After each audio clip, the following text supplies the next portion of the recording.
Welcome to Enabling Buying in a World of Selling. This is a podcast with leaders, thought leaders in my world, and what enabling buying in a world of selling means in their world. If you're curious about the idea behind all of this, check out my book, Enabling Buying in a World of Selling, at enablingbuying.com, where you're actually able to listen to some chapters and pre order the book today. Let's get into it.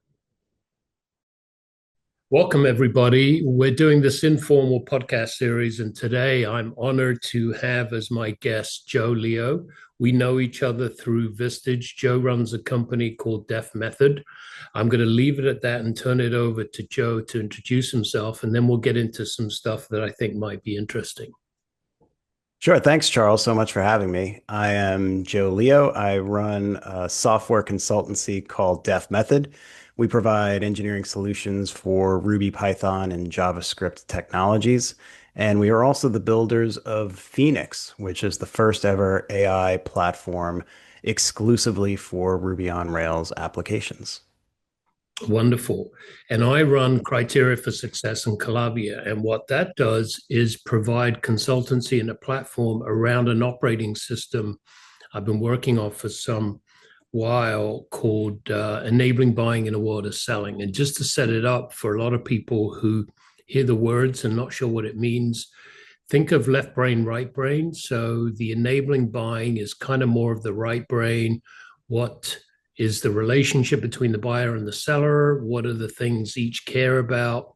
More from a context perspective, the meaning, the why. And the enabling buying, the in a world of selling part is more the left brain, like the grabbing, the doing, the activity, the goals. And like you can't separate your left and right brains. I find in an organization you have to have both. You need to have the why, you need to have the how. So I'd love to dive into how blending logic and creative thinking is changing the sales game from your perspective. Yeah, well, thanks for asking that. My industry, software engineering, it's populated with logical thinkers. And that's good. That's something where we can always we can count on that in our collaborative sales discussion. That said, creativity is at the heart of Def Method's sales strategy and my sales strategy personally. So when people come to Def Method, they see whatever their past experience with consultancies was. So they say, oh, okay, well, this is a body shop, or this is a staff augmentation firm, or this is a project-based consulting firm. And that's what they project onto Def Method at the start of any kind of sales engagement. My job is to steer the conversation to a place where Def Method is positioned as more than just any of those things because it's two-dimensional. At Def Method, we have higher order problem solving skills. We have people with some of the longest tenure in anywhere in the industry. We've built a commercial artificial intelligence platform from scratch. So we're more than any one thing, and it's a disservice to any prospect or customer to simply look at it logically and simply view us in two dimensions. So it's my job to add that third dimension. Oh, I really love that. I clued in on they come in projecting something and you arrive at the same place with sort of a steering, which leads me to how do you, in that context, help buyers make decisions rather than push a product? Because that's what I heard, right? That you're not Yeah. pushing something. How do you go about doing that? How do you help buyers when you're steering them see what you want them to see? Yeah, for me, it starts with the mindset. My mindset is that if I'm in a conversation with somebody, there's an opportunity for me to help. It's an opportunity for me to provide some experience, some advice, some past experience that may be able to help them in the future. And I believe that if I've done that in a 15 or a 30-minute phone call, then I've done my job. And I think that that will pay dividends down the line, whether or not it's a sale to that person, or it's a referral down the line, or it's just uh, thinking of me kindly as we continue along in the industry. But the second piece of it is, I try to let buyers see themselves in the success stories that we've been able to create with others. So, an easy example, I have a prospect who's trying to move off of a big legacy system. This is a really common example. So, the work involved may sound just like something we did for a customer back 6 months ago.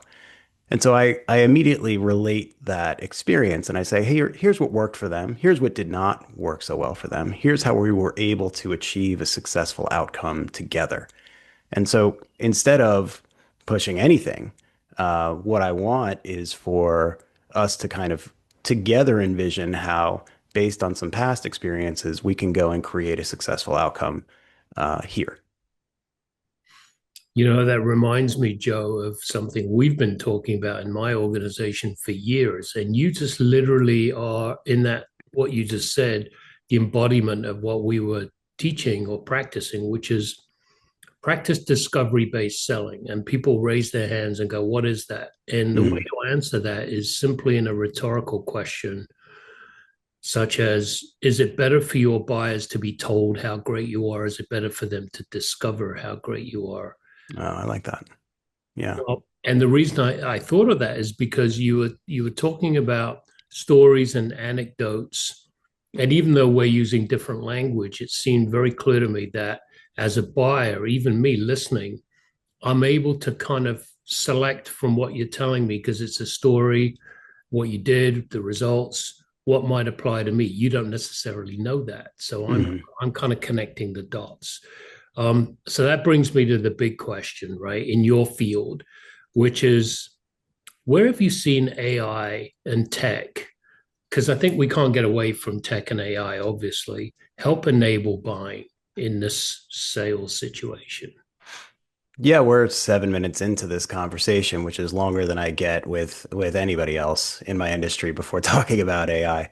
Um, yeah, you know, it's everywhere. The most prominent example that I can relate to you, let's just say over the last 3 months, because everything is changing so quickly, is in proposal writing, which used to be the most onerous part of the job. It was my least favorite because it's incredibly time intensive. It's usually done under, some time pressure. It has to be done by someone with an engineering background in our case.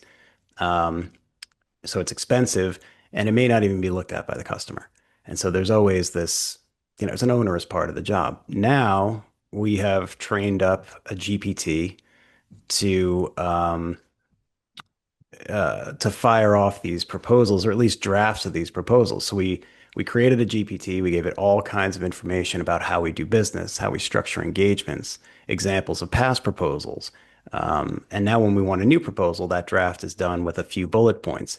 And we're able to give incredibly rich detail to our buyers. So we can talk about the goals, we could talk about the success criteria, the approach and the methodology, the proposed timelines, research we've conducted that's relevant. And so we're really able to, and the best part is that now that we have all of these um, recorders, right? We have one in the room right now. I have one that follows me everywhere I go, recording a conversation and then summarizing, but also taking down the transcript. We can put all of that together and say, hey, let's make sure I don't miss anything. I used to be writing notes furiously. Now I know that I'm going to get it all. I'm going to use AI to synthesize, to pull out the most important points, and to make sure that whatever we're talked about in our initial conversations comes out on the page. Beautiful. And again, listening to you carefully, I love the idea of, this is just one example where you use a Fathom, like we're using here, Mhm. a recorder, and then you take that information, you put it into an AI, and you say, write me a proposal, etc. But one thing I'm curious about is where does context fit in? Like, because the AI could just do a very good job of a mechanical approach. Mhm. But do you think AI is getting better? Is there a role for context? Is that important, do you think? Speak a little bit about that because I'm curious myself into how do we maintain that meaning for the buyer, you know? Yeah, I do know what you mean, and I don't think you get it for free. So I think first it takes some training. So the context that we provide, many times it's coming either from a human experience or a human kind of interpretation of the experience, right? So to say, hey, they may have only said this once in the context of the call, but I happen to know that test-driven development or, object-oriented design is very important for them. So we want to make sure we emphasize this. Those kinds of things we need a human for, and frankly, that's what I want anyway. I don't really want that to be abstracted away. The second is there is a tone and tenor of the def method approach. There's context there that is company context, and that you can start to load into these LLMs, beforehand, or you can have sort of a pool of writing and past sentiments so that what you're building it can be authentically me with the combination of my actual context gathering and the historical element of what Def Method has been to this point. So now I'll ask you the pushback question, Mm. which is, this makes sense, I think, in a sales context, right? We as sellers and what we want to do and how we want to help the buyer, but it's very much from our perspective. What do you expect any hurdles, pushbacks, or concerns that buyers have with this approach? I think all buyers, I don't think this is new. I think buyers want to be treated as individuals.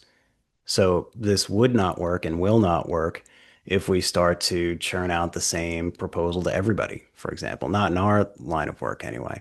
If we stop paying attention to the details that made this engagement, uniquely their own, then we're going to see that pushback.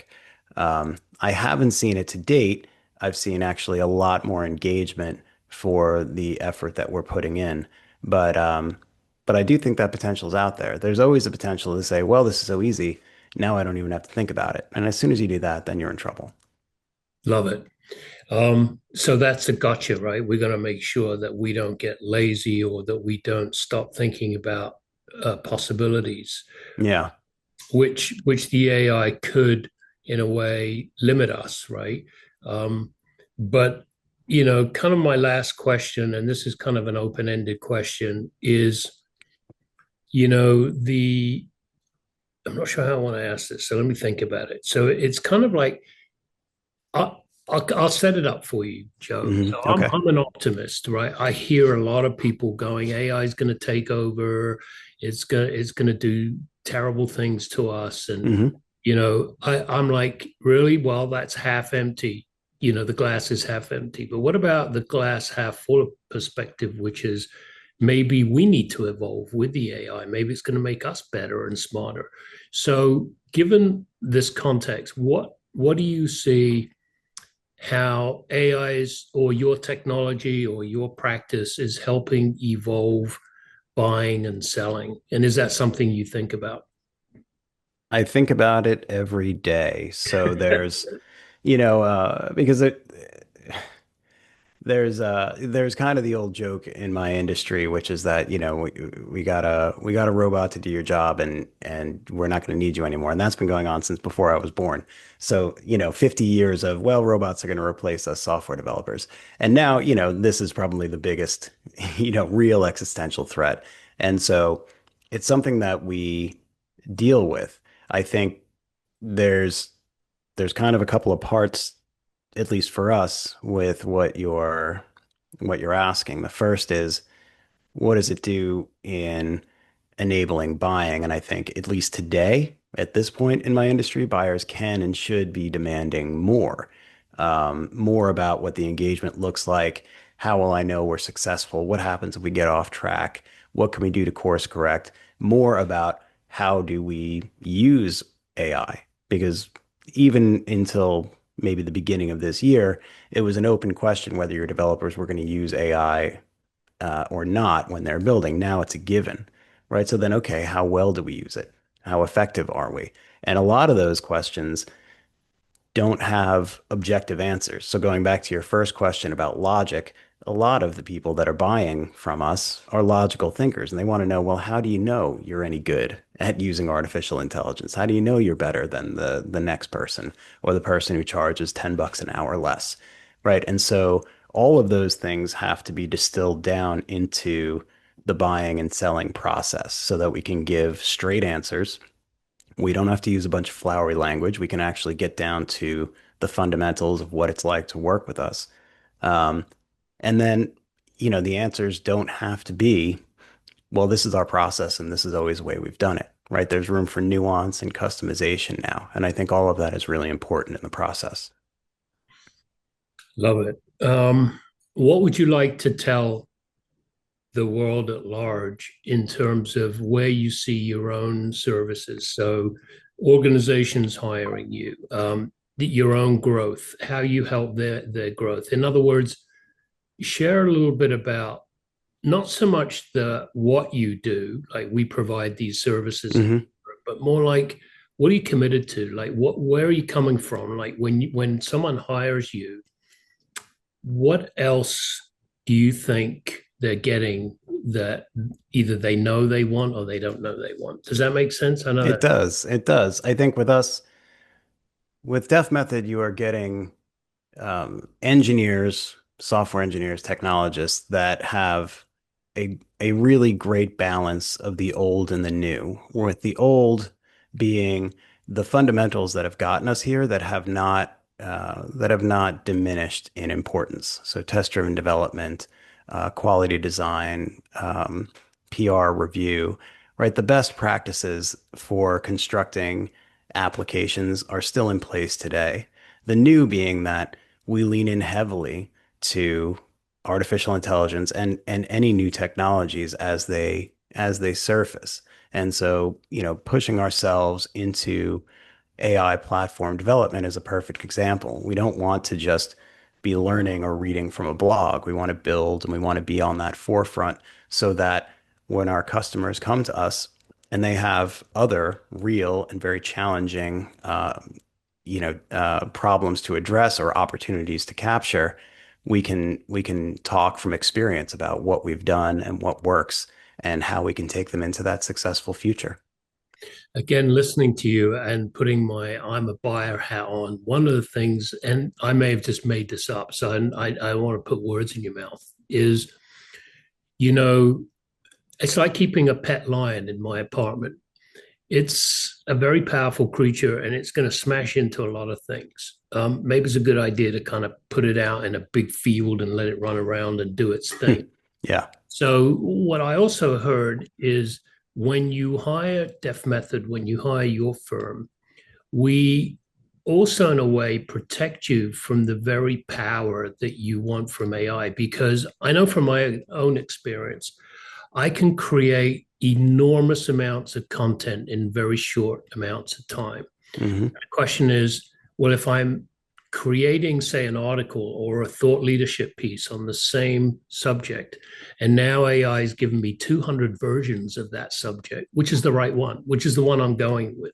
Hmm. So in that scenario, I wonder if that gets magnified exponentially in larger organizations, such that it's not so much that we need more AI, it's that we need to know what to do with this AI. Like more doesn't mean better.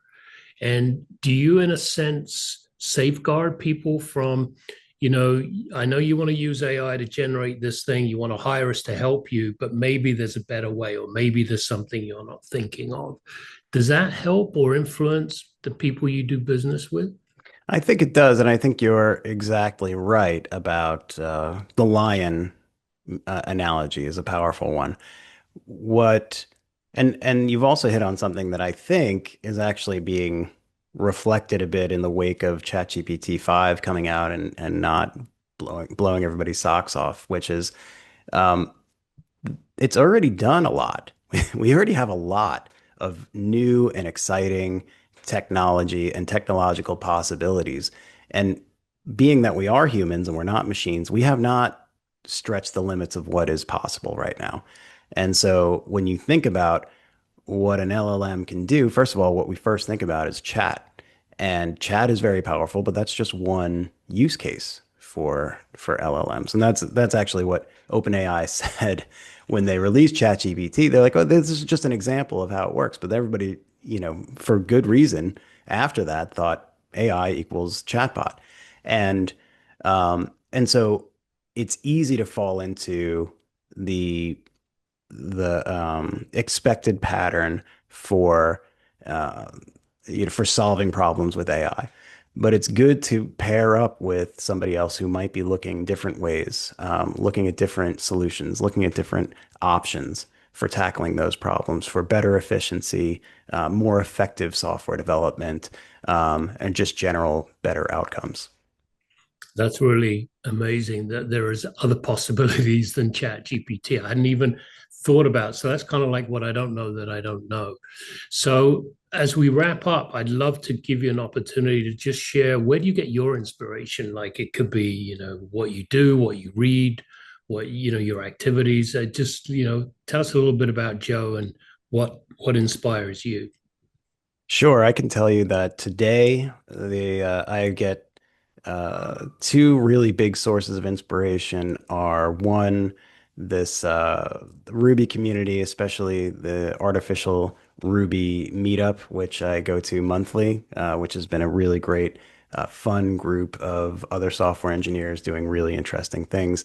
The other is a podcast that I've started with a friend of mine named Valentino called the Ruby AI Podcast. And so, just by plugging myself into these two sources, I have, just endless amounts of things to try and new inspiration, just to be around other like-minded people. So that's two examples. Well, from my perspective, Joe, thank you really for taking the time. I know you're busy, you run a big company, and you took the time. And just your demeanor, your voice, you have a really nice, very approachable, easy to understand. I'm not struggling with these big technology concepts. Oh, So, good. yeah, I'm happy how you made that accessible because it's a Mhm. kind of complex subject. But thank you. Thanks again for your time. Oh, thank you, Charles. It's great being here. Thanks for listening to Enabling Buying in a World of Selling. Real talk with people who are really interested in this concept. Again, as a reminder, please go to enablingbuying.com where you can listen to some sample chapters from my book. And if you're interested, you can pre order a copy for yourself. Looking forward to seeing you soon. And in the meantime, please enable good things.